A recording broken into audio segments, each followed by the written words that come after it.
Good morning, happy 4th, 5th, I guess, and Land Use and Transportation Committee will begin. Um, we can have a roll call. I see all members are here other than Wachinski. First item then is approval of the June 7th, 2022 regular minutes. I would entertain a motion. Member Klein, second Member Thompson. Any questions or discussion on that? Again, I want to thank Vice Chairman Friedrich for taking over while I was gone. If not, ready to vote? All those in favor say aye. Aye. Opposed? Motion carries. Next item is the recommended payment of bills and transfers. I got a letter from the auditor saying that everything was appropriate and correct. And you should have been emailed bills for Highway Department and the Building and Zoning. Could I entertain a motion to pay those bills? Member Thompson, second Member Friedrich. Any questions on any of those bills? We'll vote on both of those as one motion then. All right. All those in favor say aye. Aye. Opposed? Motion carries. Any members or public county employees to visit this morning? Chairman Solomon, no, they are not. All right, great. First item then we have is Departmental Matters, 5A, 1A, Jerry Stokes. Request approval of an Illinois Department of Transportation Capital Assistance Grant application for show bus. I see we have Ms. Dick here today to answer any questions. I would entertain a motion. Member Klein, second. Member Friedrich. All right, Jerry, do you want to handle this or do you want to turn this over to Ms. Dick? I'll turn this over to Miss Dick if that's okay. That's great. Yeah, if you want to sit where Member Wachinski would normally sit.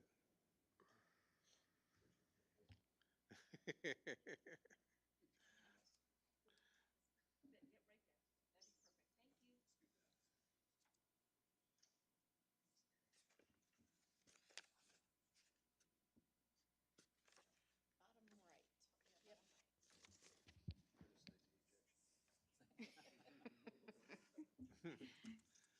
Thank you. Illinois has offered to transit 3 stages of rebuild 1, 2, and 3. And in this third rebuild, we are requesting more equipment for our maintenance department in Chenoa. And quite a bit of that has been driven by our need to bring more of our repairs in-house. Over the last 2 years, a lot of our shops have lost qualified mechanics, and we're having a tremendous problem overseeing the shops than even scheduling repairs in our local shops. So we've made the determination we need to bring more in-house, and that means we need more equipment. So that's mainly why we've applied for it. We did have money projected out a little bit further in the future, and we're requesting that the money be allocated today. Also, IDOT, due to lack of staff, IDOT has been fairly slow in rolling out the contracts, so we may end up getting the contract right on time of when we had originally planned to ask for the money. Anybody have any questions? Member Thompson?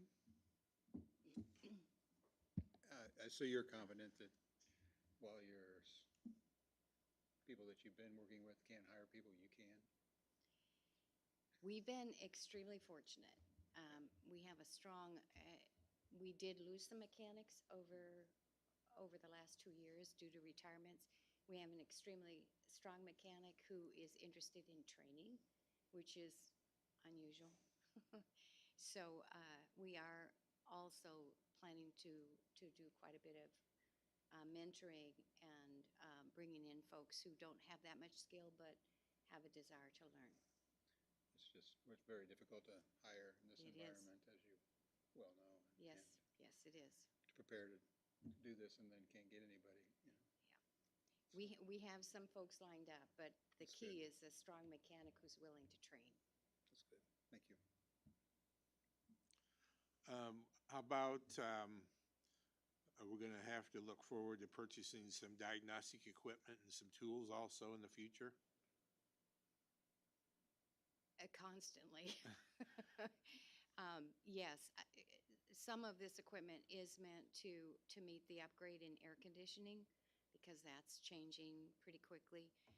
We do have to buy diagnostic computers every so often. Some of those are not the big ticket items they used to be. But yes, upgrading is kind of a constant challenge. Now, if I recall, a year or so ago, we approved money for, I think it was called security, maybe out there. And I think there was also some other repair. Yes. That was in addition to this also. Yes, Okay. yes. Rebuild 2 is not yet executed. Rebuild 1 finally did get executed. It takes quite a long time to get those Right. contracts in place. Okay. All right. Any other questions? All right, we have a motion and a second. All those in favor say aye. Opposed? Motion carries. All right, thank you very much. Next item is 5A 1B, request approval of a resolution for the June 28, 2022 construction and maintenance letting. I would entertain a motion. Member Friedrich, second. Member Thompson. All right, Jerry? So this is 3 projects we had. One was a county project for Lexington East, where our county maintenance staff is actually doing the dirt work right as we speak. And so this is we're going to put some of the rock down, but road construction was a little bitter, and they're going to come in and put the last 3 inches of aggregate down, and then put the hot mix down. So this is on the curve realignment that we're doing east of Lexington. Second project was with Randolph Township, and so he's got some hot mix roads that go in between Route 51, new Route 51 and Old 51, and so they're kind of small stretches. So we're doing 3 of these roads all together, and so he's using Rebuild Illinois funds to do that. And then the last one was a microsurfacing projects with on the Holder Road for the county, and then a couple of the other townships that have hot mix roads. This is a pavement preservation item that we're doing on these roads. Any questions on any of that? Again, I noticed that it's a good thing they came, the bids came under the estimate, and the second bids weren't, at least on a couple of these, weren't too far behind. But okay, well, I want to mention, Member Friedrich, go ahead. Saybrook Aerosmith Road, to the west of that, will you finish then microsurfacing it farther to the west in 2 or 3 years, or what's the long-term outlook on that road? The Saybrook Aerosmith Road? The Saybrook Aerosmith Road, oh shoot, Yeah. farther to the west. It continues on farther west. Yeah, it turns in like the Dawson Lake Road that goes Right, around there. right. Yes. So we'll, So the microsurfacing that we're approving today is for the Holder Road, and so it's on a hot mix road Yeah, we're gonna that do Saybrook in another motion. oh, okay, all right. No problem. I thought that, I'll save it for, so it's a hot mix road where it's pavement preservation on that, and then when we get to the Saybrook Aerosmith Road, I can explain that a little bit more. But the Dawson Lake Road is an oil and chip road, so that'll just be cover sealed every 5 to 6 years. So that's not a hot mix road that will need additional pavement preservation, if that makes sense. yes, it does. Okay. Sorry, I'm getting ahead of myself. No problem. So, we've got a motion, we have a second. Generally, the chair doesn't vote unless I say that, and the reason I mention that, this is, part of this will be in Dawson Township, and I don't think it's probably appropriate for me to vote, so I won't be voting. So all those in favor, say aye. Aye. Opposed? All right, great, motion carries. All right, now we are down to 5A1C, request approval of a motor fuel tax resolution for Lake Spur, which is County Highway 8 and section, you can read all that. So I would entertain a motion for that. Member Klein, second Member Bell. All right, Jerry? So this is a project that we're gonna do next year. Actually, we did drive this road on the field trip from Kamalara back to the highway department. So it kind of went west of Green Gables right there. So that from the interstate, so it basically Interstate 39 to where Green Gables used to be.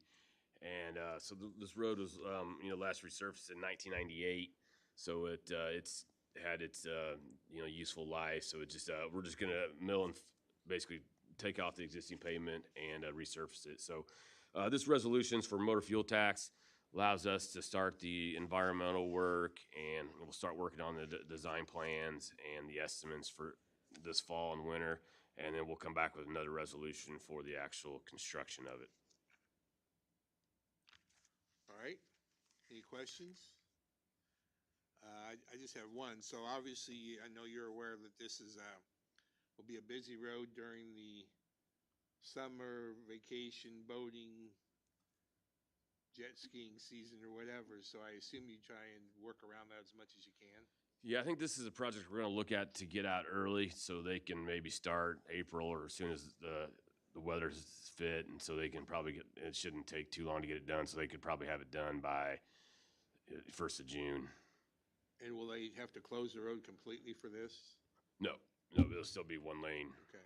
We'll have to look at the culverts underneath the road. We may have to replace those beforehand, but the contractor will not need to close the road down. Okay. All right. Any other questions? All right, ready to vote? All those in favor say aye. Opposed? Motion carries. All right, 5A1D, request approval of a motor fuel tax resolution for the Saybrook Aerosmith Road, County Highway 36, and I would entertain a motion. Member Thompson, second. Member Klein. All right, Jerry? So this is another road we're going to get started with motor fuel tax to start on the design work this fall and winter. And so this is a really old road that hasn't been resurfaced since 1991. So this is the cracks in this are pretty substantial. So we're actually going to do a cold in place recycling project where we go in and till the road and inject oil into it, and then we'll overlay that with hot mix after that's all said and done. So we've done that on a few roads the last few years, and it really becomes a good product, especially for this type of road. So this will go from the Aerosmith Road to the western edge of Saybrook. I want to say maybe 6 years ago we paved through Saybrook, so we're going to tie right into that project there on the west side of Saybrook, and so this will be another good project for us in 2023. So western edge of Saybrook, you won't have to mess with the railroad that goes through there? Right. It'll be west of that? Yep. Yes. Yeah. Right to the edge of their limits there. I don't know what street that is necessarily, but Could be Harrison or something. I don't know. Anyhow. Okay. yeah. All right. Any questions? Member Bell, okay. All right. All those in favor say aye. Opposed? Motion carries. Next item, 5A1E, request approval of a resolution for boiler replacement at Highway Department. Entertain a motion for that. Member Klein, second. Member Friedrich. All right, Jerry?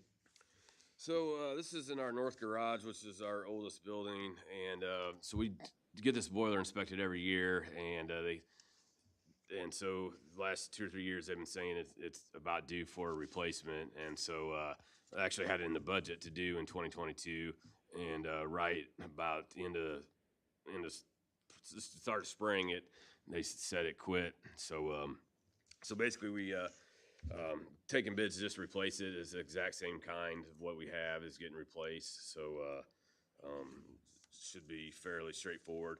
It may take about 3 months to get the new boiler in.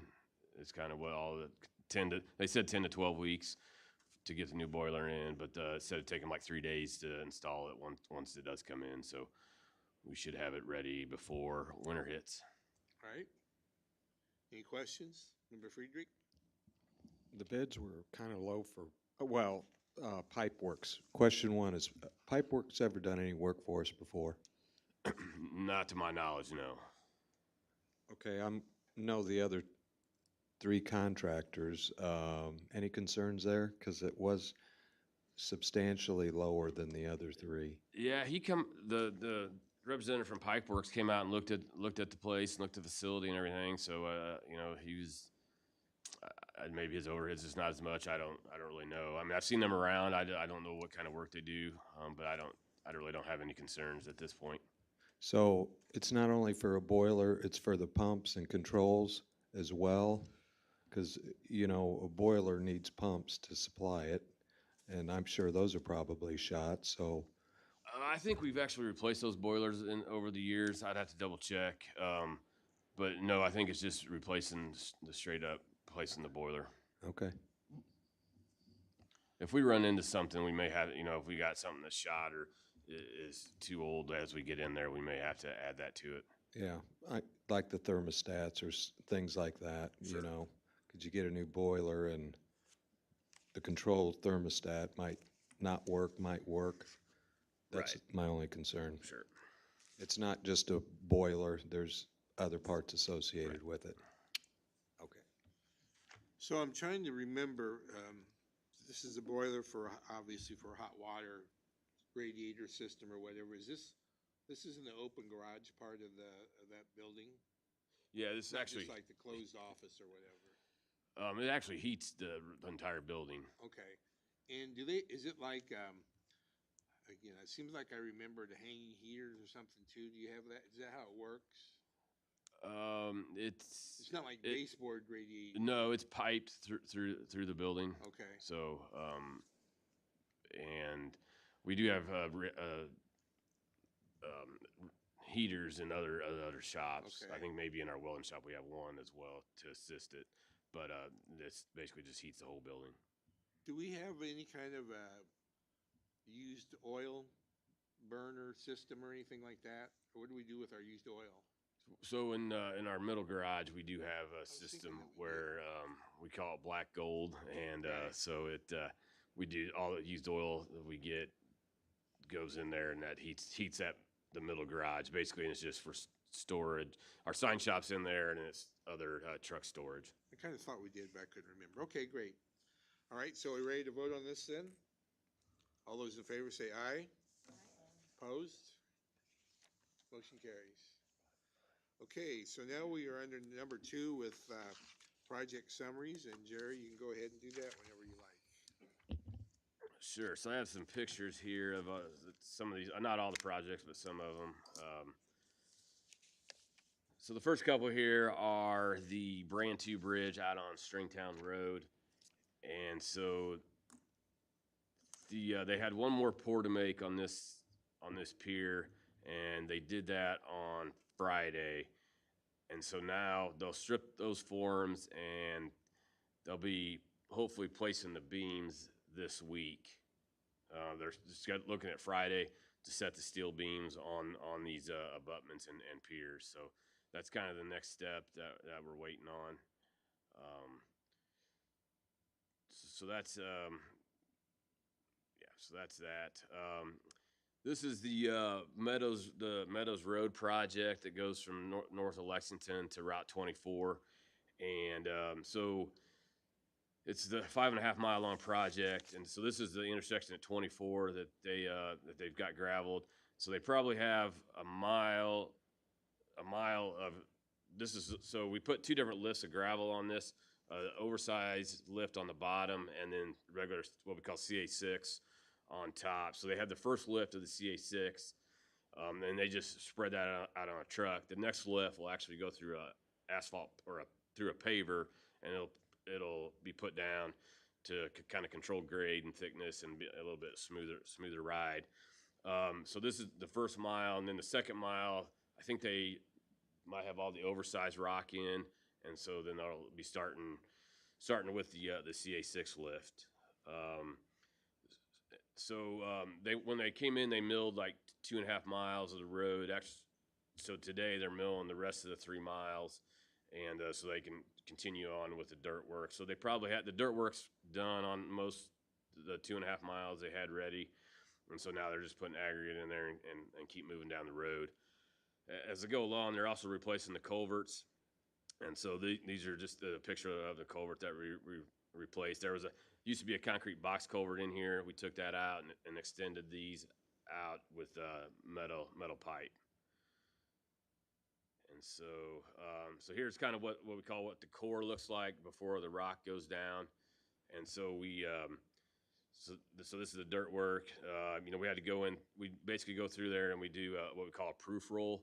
And so you kind of can see like this is a soft spot here that we had to dig out. So we go there and do a proof roll and make sure that the subgrade's strong enough to handle the loads. And so there's some spots that we had to dig out and put additional oversized rock in there.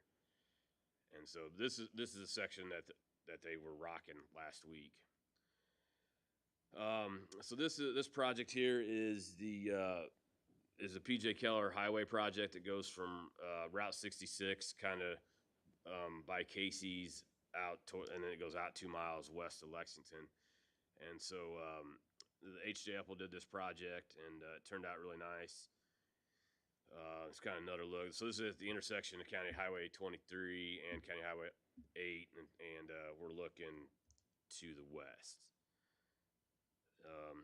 So this is a bridge. Casey's is here in the background, and this is a Turkey Creek Bridge. And so they put the guardrail on in this section, and today they're started the guardrail up on the west sections. Here's a picture of the center line. So I don't know if you guys are ever driving around town so this little strip of oil here is called J-band. And so what happens is we put this down before the final lift, and then when we pay the final lift of the hot mix, this oil heats up and it penetrates up into the mix, and so it basically kind of glues the center line together better than it would if we didn't have anything. So that the material heats up and comes up, and we do that 9 inches on each side of the center line.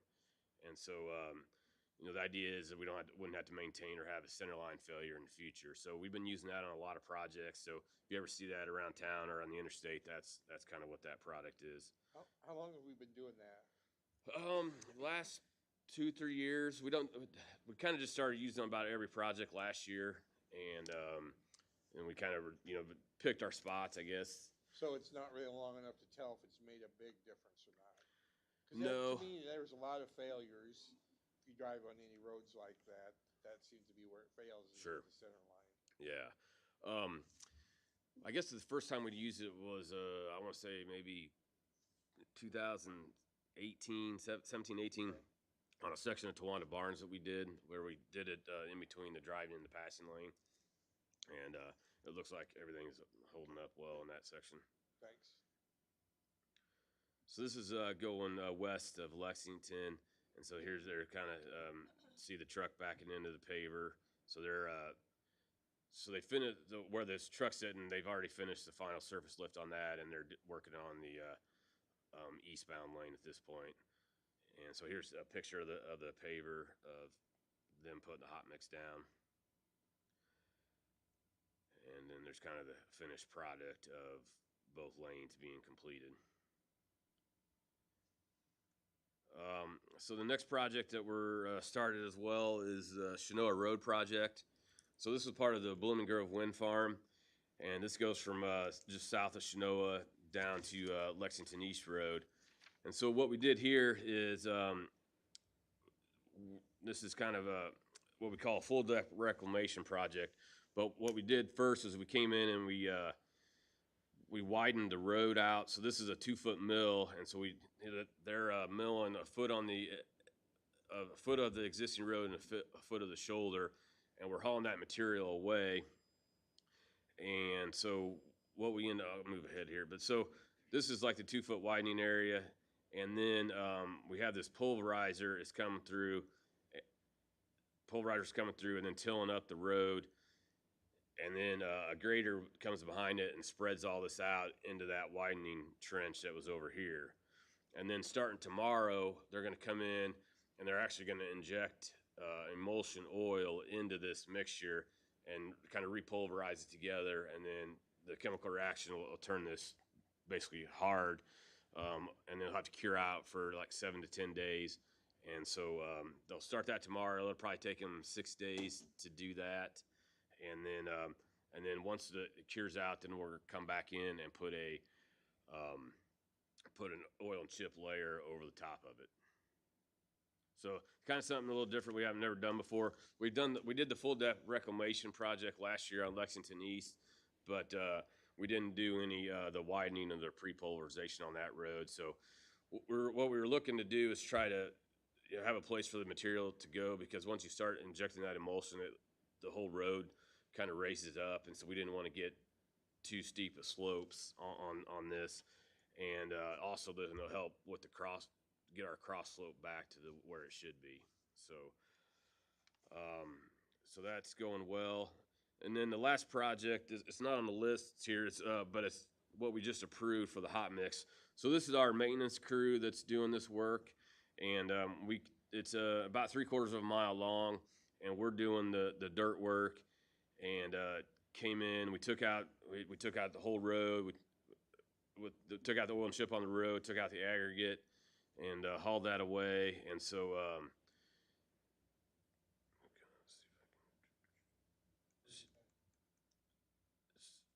what's that? So this is Lexington East. The curves there at 3,000. We've had some accidents there in the past, and thought this would be a good time since we did the road last year, to kind of realign this. So you can see here, so we got a grader out there working. So we had our whole crew's been out here on this job. I think one time or another we had our hi-ho out. That was what was taking out the existing pavement, hauling it away. And like I said, we had a grader here working. Got a bunch of rain over the weekend, so that we are not working or not being able to do any dirt work on this project today. But our guys like the challenge, so it's a good project for us to do. So any questions on those? The one project I just skipped, I don't have any pictures of, is White Oak Road, the resurfacing project that goes from Locust up to the Danvers Ute elevator. That they're just on Friday they started the surface, and so they're going to continue on the final surface lift today and tomorrow, and so that project's going well. So any questions on any of those projects? Member Thompson? I just gotta remember what they were. The first one was, you were talking about the product you put down in the center line to protect the center line. Is that just on the final lift, or is that do you put that on the first lift as well? Just on the final lift. So they blend together? Okay, Yep. gotcha. Oh, and the other one was, you were talking about the soft spots where you were digging them out. Do you typically just go till you find base, or is there a set limit to where you go? Yeah, Does it just depend? It kind of where we try to go to where we find something hard, but they've also have this material that's we call it geogrid. It looks like snow fence. So what we're typically doing on a lot of those, we were digging down 8 inches and putting this geogrid down, because the geogrid acts as like another 6 to 8 inch aggregate layer. And so most of the time we found something hard at 8 inches. There was a couple places, I think, where it was maybe around like some culverts where the dirt was a little bit, let's say, had more organics in it, where I think we went down 12 inches at that point. So it just kind of depends.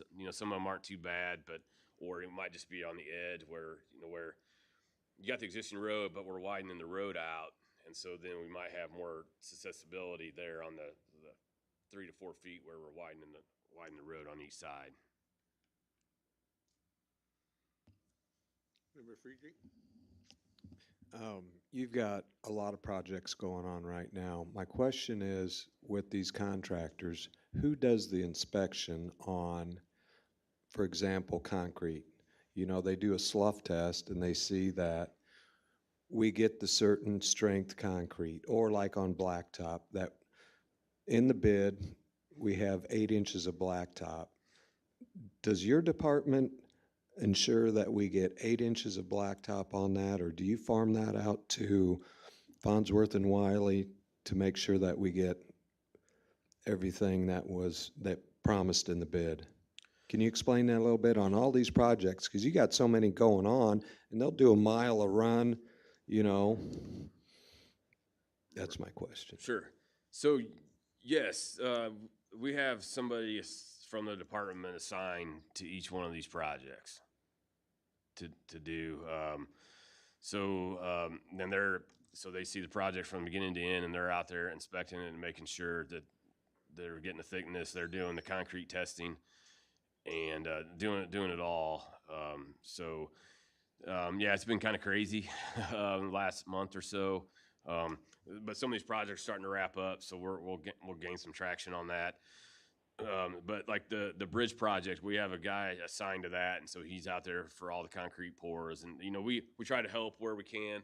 We'll get a guy from our maintenance shop to help him test the concrete, or if there's not, if we can steal a guy from another project to go out there and then do for a couple hours to do the concrete project. But yeah, we have a guy on each of those projects, and monitoring the contractor, how much work they do, what quantities they're working on. The Lexington East's dirt project, we're doing that in house. We actually got one of our summer interns out there. I mean, he's actually running and grading with our GPS equipment, and so that's helped us out in that regard. So yeah, I mean, our guys are doing a really good job, and it's fine. And for the most part, if we got some guys, vacations, that can be kind of cumbersome, a little bit problematic to fix. I think we do have one guy that does a lot of our nuclear density testing. He's out with COVID right now, so just trying to fill those in. So we did actually have to hire a testing firm to come in and cover him these last 3 days for the nuclear density testing. We got a project in Anchor Township that's starting probably at the end of July. That one we did farm out to a consulting firm to do the construction inspections, just because we had some of these other projects going on, and we still got some more projects going to come yet this fall. So we thought that was what we needed to do, and we may need to do more of that if we keep doing this many projects. I think we need to scale back. We can only handle so much in house of these projects to do. All right, I was going to also say, if you're buying, if we paid for 1,000 tons of asphalt or whatever, and the project ends up that they only used, 500, then obviously there's a problem there somewhere. So I would think that's the other thing at the end of a project. If we didn't use everything that we were supposed to, then there's an issue there. Correct. So, Yes. okay. Let's see. Okay. Let's go ahead and finish up highway stuff, and then we'll go to Mr. Dick. I got a couple things, and I'll mention them first. I was in the Bellflower area over the weekend, and I kind of drove through the Sapphire Sky Wind Farm. Right now, it's in various stages of construction. I was going to ask sometime when there's somebody out there with a phone and a camera if they could take some pictures, maybe bring them back for next month. Okay, sure. I was surprised at the laydown yard, how big that one is. It seems to me like that's unusually big for a laydown yard, but again, maybe it's not. But it just seemed to me like there must have been 50 or 100 pickup trucks sitting in there. Again, I realized 4th of July they weren't working, but man, they had a lot of stuff there. So I'm just going to say if you guys could take some pictures maybe next month and bring those. And then has there been any big issues out there as far as, I noticed there were some signs about no construction, traffic on certain roads or whatever. Yeah, no, actually everything's been going pretty well. We've had a couple dust complaints over the last week with the hot weather, and so we've been trying to get on them more about having water trucks or applying different dust control products and everything. So so they've been responsive and taking care of that if problems arise. Okay. But yeah, I mean, this is kind of, I think they have, what do they, like at 50 of the foundations poured. So they're pretty close to, they got like 14 left then, so, so that, that's the main, it's really, it tears up the road and causes a lot of the dust and the traffic and everything when they're, with all those concrete loads. So, but other than that, I mean, just typical construction stuff. Right. I noticed they're also doing some pipeline work out there also. It's actually closer to, east a little farther, which obviously it isn't the wind farms project, but it was just another project going on. So I would say if there's complaints about dirt on the road or whatever, it could be also that it's, the pipeline people too. Okay, sure. But, so then obviously I wasn't at last month and I don't remember completely about the discussion, but I believe there was another incident, an accident at the Lexington Leroy Blacktop on Route 9 this past month. I don't think there was a fatality, but I think it was a pretty good accident. And I was just kind of wanting to start a little bit more conversation. I know you guys, you're doing about all we can do out there. My question is, what would be the possibility of having a overhead flashing red light like you see at some intersections like that? Is that a possibility? That was my question, I guess. Okay. Yeah, I think that'd be something we just have to talk to IDOT about and see what their, they might have a policy on that.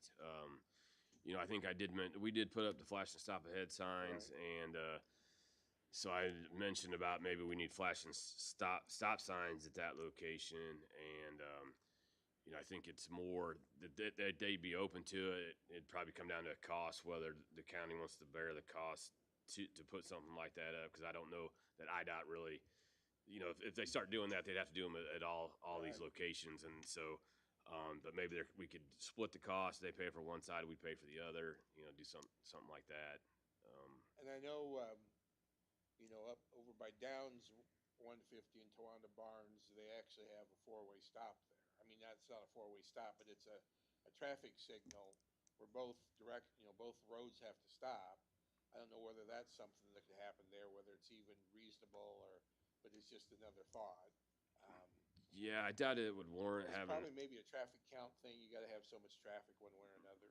Right. So I don't think it would warrant that as much traffic as on Route 9 compared to Lexington Leroy. I don't believe that it would warrant that. And somebody recommend a rotary there. You know what a rotary is, or a roundabout or whatever. Oh. I don't think that would go over very well. But it's just a couple things I had. So back to highway. Did you have something you wanted to talk about as far as highway stuff? Or you want to wait till the end?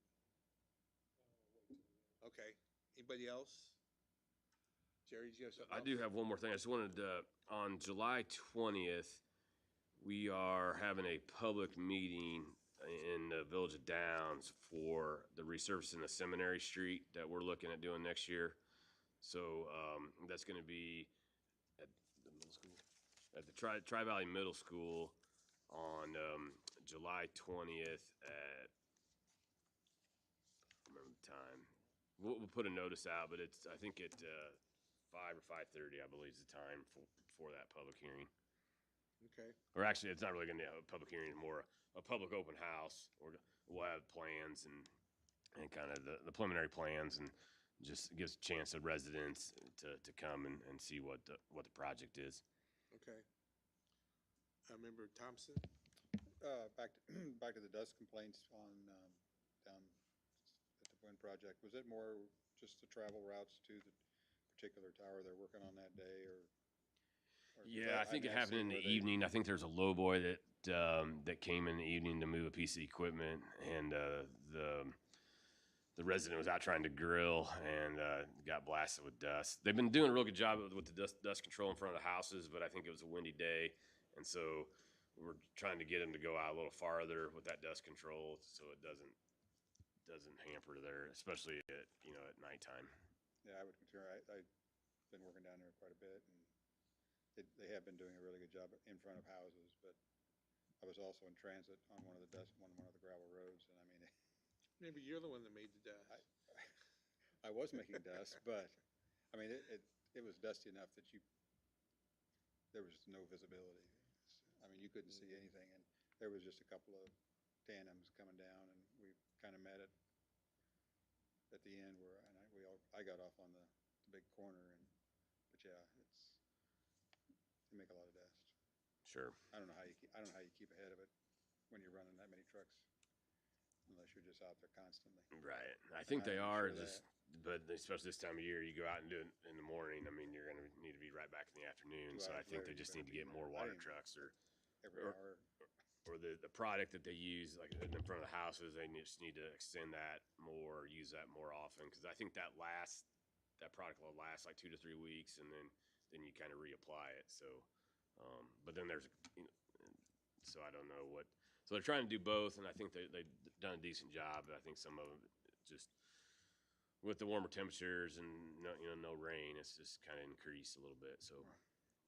Is there plans to upgrade the county road, from 136 north to 300, I think it was? We've upgraded. Is there plans to take that on down past Sabina? No. It's going to be as is? Yeah. I had a resident ask that question. No, we were kind of hoping that the wind farm was going to use that road though, but they didn't. bypassed Sabina, so So that there's no plans to upgrade that to a hot mix? no. Anytime in the near future? No. Probably doesn't warrant it, right? It's not that heavy a truck. Yeah, it's not highly traveled area or traffic road compared to some of the other ones that we have.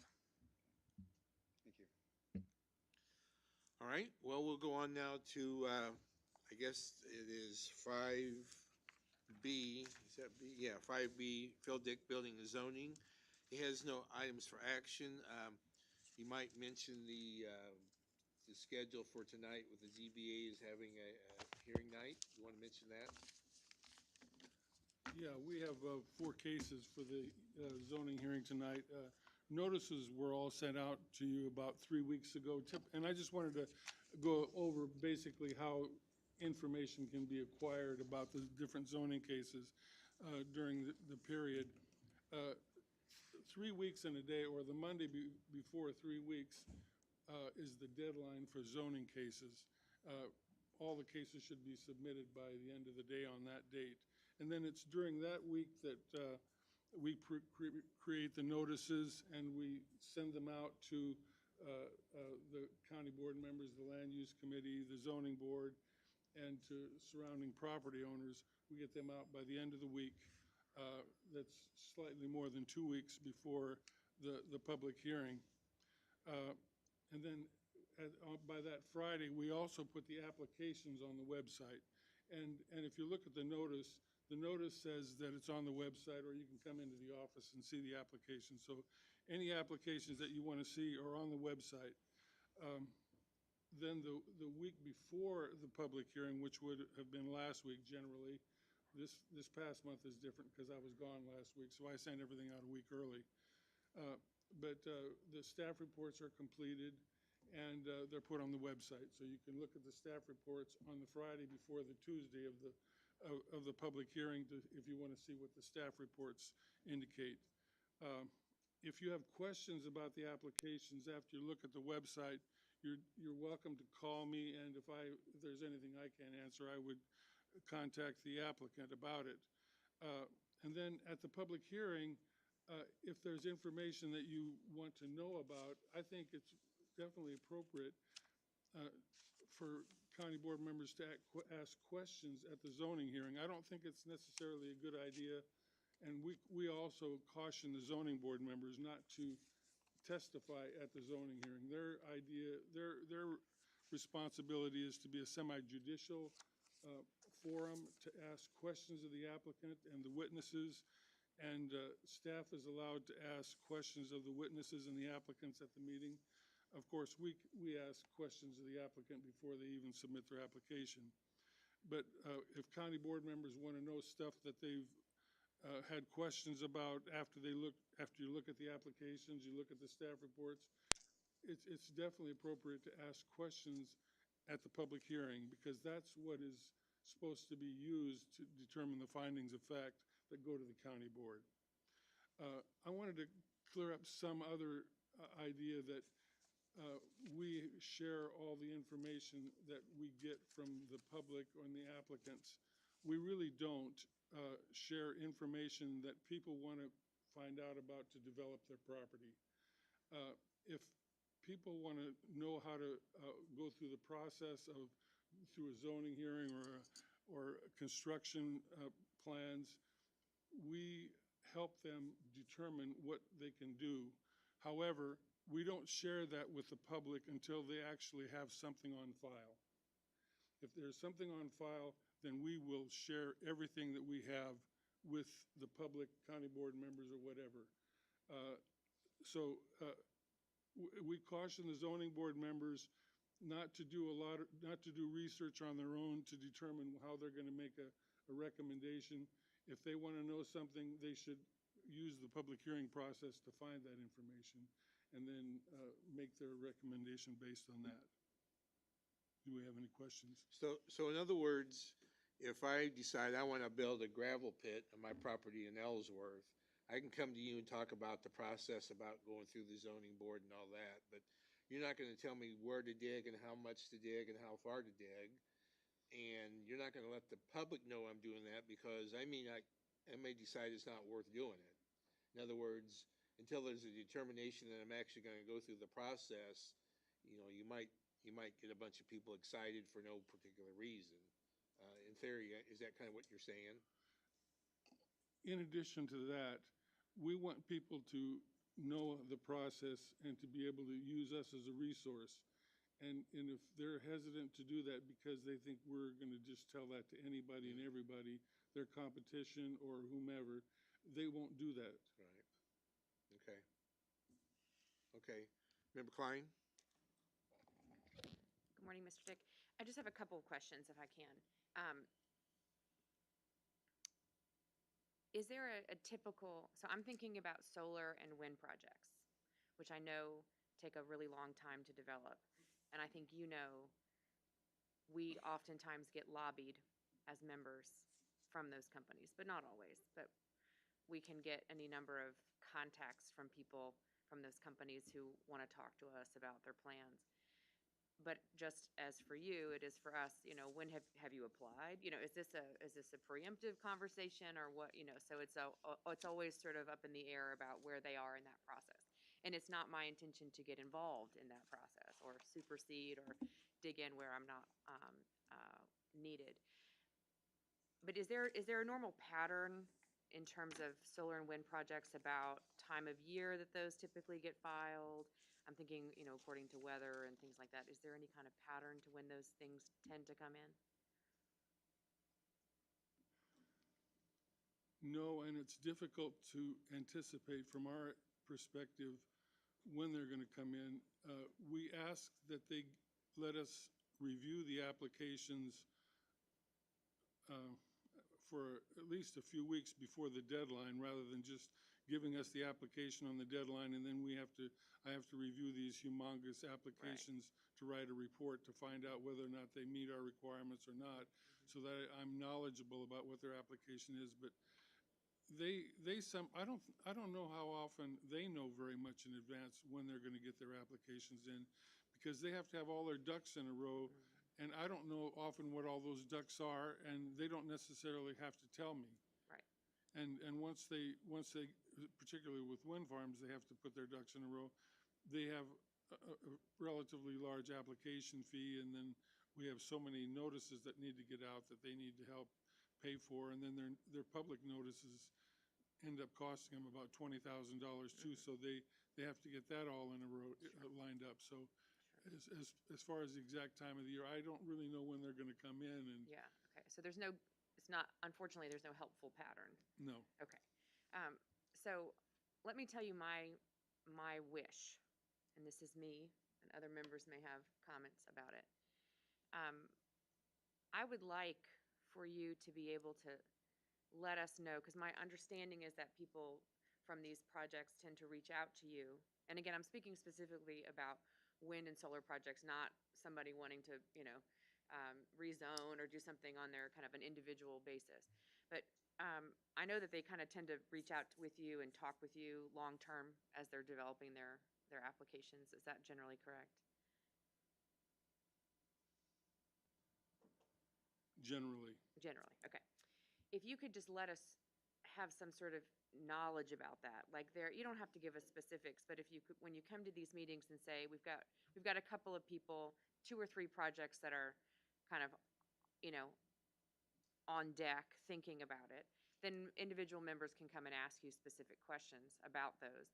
But to sort of let us know how many are in the pipeline, whether or not they're official, right? I understand you can't do anything, publish anything until there's an official application. But if we had some sort of sense that there are 3 companies looking or 4 companies looking, that might help us also to manage the people who are contacting us.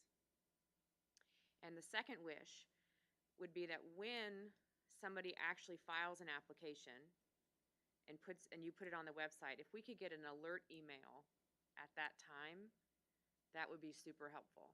The reason I asked for that, Mr. Dick, is that, those people who happen to have constituents in the area, physically living in the area, are going to have a kind of the burden of needing more time to talk to people. And those of us who have constituents in the sort of the union world need a little bit more time to be able to work that out. So if we knew when you knew, i.e. when they file it, that would be helpful. So that's my wish. I don't know if anyone else has any thoughts or do you think I'm being ridiculous. But if we had some sort of prior knowledge that things are, there are people interested, there are things going, you don't have to speak, Could I comment? Sure, of course. The thing that you're asking me is what I just mentioned, that I really am not going to share things about what they're requesting until they actually have something on file. I can tell you now that there are people interested in wind farms and solar in the county. There has been talk about it. There's been articles in the newspaper. Now, with respect to applicants talking to county board members, to some extent, the way our system is set up is for the public hearing to take place at the Zoning Board of Appeals and for county board members not to legislate until after the zoning board has made their recommendation. So that negotiation between county board members and applicants makes it very difficult from a staff perspective and a zoning board perspective to go through our procedure. Let me just interrupt for a second. Can I just tell you also that these kind of cases end up taking a life of their own. And so some people who dispute having certain types of facilities use it to their advantage, and some people who want it are kind of left out of it. So it isn't really clear what's happening, except that the procedure at McLean County is for county board members not to play a major role in it until after the public hearing. Sure. So let me just make a statement. You used the word negotiate. I did not mean to imply that any of us are negotiating with wind and solar farm people. What I'm suggesting to you is that they oftentimes reach out to us to lobby us for support before their applications are submitted. That puts us as members in an uncomfortable situation, right? Because we don't know the terms, we don't know what's happening. So what I'm asking you, Mr. Dick, as the staff member who is responsible for those applications, if you could assist us by keeping us a little bit informed about what you know, that would help us to not find ourselves in those situations where they're asking us questions or what have you. We do not want to negotiate. I can speak for myself and other people who are not in this room. We do not want to negotiate. We do not want to stick our nose in, but they reach out to us and ask us questions. So I'm asking you as staff to help give us a little bit more information so that we don't, number one, get in the way before it's time, and number two, don't get caught unaware. Those are the 2 things. The only information that I have is the application. And so that once that application is received. It's on the website and it's available to you. I would caution county board members to say anything to applicants or wind farm companies or solar farm companies. We caution them not to do that. We caution them not to talk to county board members, to bring their information to the public hearing. It doesn't help to do anything except, like, if they send you a letter, I would request that you just not even read the letter. I don't think it's irresponsible of you to say, I can't comment on that. But that's my recommendation. But once the application is submitted, you'll have as much information as I do, and I'm going through the application to get as much, to figure out what's going on with it. And by the time I'm done with it, I have to write a report. And that will be available to you as well. It's put on the website at the same time as I send it out to the Zoning Board of Appeals before the public hearing. But that's kind of the procedural thing. And for me to try to do more than analyze a 1,000-page application within a week or two in a department of 3 where we're issuing permits for all kinds of other things, as well as taking complaints about barking dogs and this, that, and the other thing, it makes our job almost impossible, because every several years, the county has cut a position from our department. So we're kind of lacking extra personnel. Right. I would just ask, if you could just send the members of this committee an alert. We have just posted a new application, and that's it. And I know that there's going to be a process that follows. That would be helpful. That would give us a little bit of lead time. That's it. Well, I do. I send you a notice. As soon as we have it, you have the notice, and that's it. That's your notification. That's not after you have processed it. That is, This is the moment. this is as soon as we get the application. It's okay, sent to because I you. have only been getting notices for the hearing, not notices that there are applications available. I get a notice and the, required time for the hearing. That's the only applications we have. The ones that I send you the notices for, we have no other applications. I understand that. Oh, I thought Thank you were you. asking for some other applications. No, I understand that. What I was asking for is the earliest possible notification that an application has been received. That's all. And that's what we do. Okay. Member Thompson? Well, I understand your concerns. I think they're inappropriate, based on the conversation we just had. You can't be giving information out. You just can't do that. And secondly, I get those contacts as well, and you just simply tell them, I have no comment. Don't bother me. It's inappropriate. That's our responsibility as board members to know when to draw the line, and I think that's what we need to be doing, is just to tell them no. It's just that simple. I think that the rural members, and maybe some urban ones, if that's the right term, I'll have a neighbor come up and say, hey, I hear we're getting a new solar farm, and it's a little embarrassing when I say, well, I don't know anything about it. On the other hand, you can say, yeah, that's what I hear. Again, it's kind of awkward, but I also know that I might have a neighbor came up and say, oh, I hear we're getting a nuclear power plant in this county. Well, it may be factual or may not be. So I think we've all dealt with that for a while, and I'm not sure. To me, it's more of a personal thing. Deal with it how we feel most comfortable. I don't necessarily want to acknowledge that something's going to happen when it's not. So in a way, it'd be nice to know factually what's happening. But I think we can only do what we're allowed. So anyhow, Member Freed, go ahead. Member Klein, there's rumors flying around all over the county, 2, 3, 4. I've trained them by saying, I have no comment on these rumors, and I suggest the same for the rest of this committee. Until we get the facts, I understand you want to know ahead of time, but just tell them no comment. And I know you want to work ahead of this, and everybody does, but this isn't acceptable, in my opinion. You just got to hang up on them. There's all kinds of them going on. they're rumors and it's speculation. Until we know facts, then we move forward with that.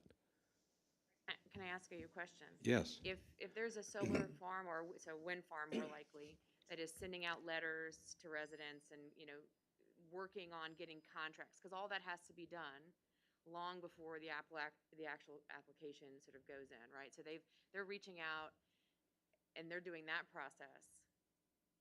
That seems like a concrete step towards somebody's working towards an application. You see what I'm saying? Yes. This isn't just like some guy who, you know, saw a truck from some company, you know, kind of looking in the area. But if we've gotten to that point, I feel uncomfortable that I don't know that there is an application in the works. That's all I'm saying. And it doesn't mean that it has to be necessarily in any kind of concrete way, but it could be, you know, there is a wind farm company that is researching the possibility of a farm in this part of the county or something like that. That's all I mean. I don't mean to be asking for inappropriate levels of information, and that's why I said no names have to be given. But I don't like being caught unaware. I don't like not being able to answer constituent questions. And so that's all I was asking for, is for the staff to give us as much as they can so that we don't feel unprepared. That's Okay. it. Well, it's been, like Phil Dick said, it's been in the newspaper and, How could a newspaper have the information before we do? That's what I'm saying. I don't like to be behind the newspaper, personally. I don't have an answer for that other than it's been printed. Member Dick, go ahead, and then Member Thompson. Just for your information, these wind farm companies have to line up these property owners years before they get their application in. And I can tell you this, that there are any number of wind farm companies who are signing up landowners all over the county. And they have them locked in for 2, 5 years or whatever. And that information is not public. Newspapers can interview applicants about what they're doing, and often they will tell them what they're planning on doing. But often before the application is filed, the company who signed the landowner might sell that to somebody else. That's what happened with Sapphire Sky. They weren't the original person who signed up all these people. And we heard they were signing up these people, but that it was not public information. And we want the wind farm companies to share information with us so that we can help them make a complete application. But it isn't clear from our perspective that an application is going to be here until it's actually here. And it's at that point, when we know, we send out the notices and you get a copy of it, and the application will be on file, and you can research the application just as we do, and you don't have that much time to look at it either before the public hearing, nor do we. But we're kind of stuck with that, and that's kind of the process we have, and it is a fair process. And if we don't follow it to the letter, we are up for litigation. If we start sharing stuff, then we're up for litigation. And we pretty much do our job the way we're supposed to do, to try to do the right thing. And we're pretty legally secure in that regard. Member Thompson? That's pretty much what I was going to say. I mean, the company's got to go out years in advance, just like he said. We actually get contacts, I don't know if it's weekly, probably monthly, on different projects, different things that they're still trying to do and trying to put together. And, you know, it's just. As a farmer? As a farmer, yes, yeah. And so you talk about an awkward situation, okay. Here we are, both sides of this deal, right? And I feel your pain, but I mean, that would just be inappropriate to be starting to give information that's before the actual application is official. And yeah, I get the constituents, hey, we're doing this win, and nobody's saying anything about it. Well, I mean, that's just the way it works. Okay.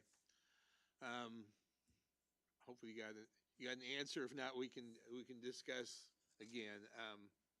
I wanted to mention these we get these building and home start summaries you send out every month. And I noticed that for May, commercial, there were 58. And this, when it's a permit, it's not necessarily a permit for a new business. It's a permit to make a longer driveway or add a building on or something like that. Is that correct? Or build a wind turbine. Right, right. So when I saw this first, I thought, wow, 58 new businesses. And then I thought, no, wait a minute, those are just permits for whatever. So I just wanted to make sure I understood that. So, Yes. because April was only like 19, and so I guess a lot of that depends on time of year for doing projects or whatever. So, okay, and these are helpful. I realize again they're not specific, but it does show us the activity in the county, and I appreciate that. So, okay. So, anything else for Mr. Dick? Okay. So then we will go to the agenda where it says, oh, wait a minute, let's do administration first. We might as well stay with the agenda. Does administration have anything? Thank you, Chairman. I have nothing to present today. Okay. Thank you. So now we are to other business and communication. Member Friedrich, I think you had something. Yeah, getting back to Jerry Stokes in the Highway Department, 2 months ago. 2 months ago, I brought up concern about County Highway 36 at the Funks Grove Rest area being closed for over a year now. Understand that it's Illinois Department of Transportation that closed the road over the interstate. Given the fact there's been many delays, there's been deaths on the interstate, we all understand that, but I'd like to see that road get opened up here fairly soon, and just wanted you to respond and bring us an update on that. So I had talked to the field engineer with IDOT last week about this project that IDOT has on Interstate 55. Our road goes underneath Interstate 55, and so they closed that road down so debris and that construction materials didn't fall down on our county highway or on the motorists traveling our county highway. He mentioned that that project is supposed to be completed at the end of July, and so the Interstate 55 will be opened and our road will be opened. I did ask if there was a way to get the county road open sooner, and he was going to look into it. I haven't heard back from him yet on that.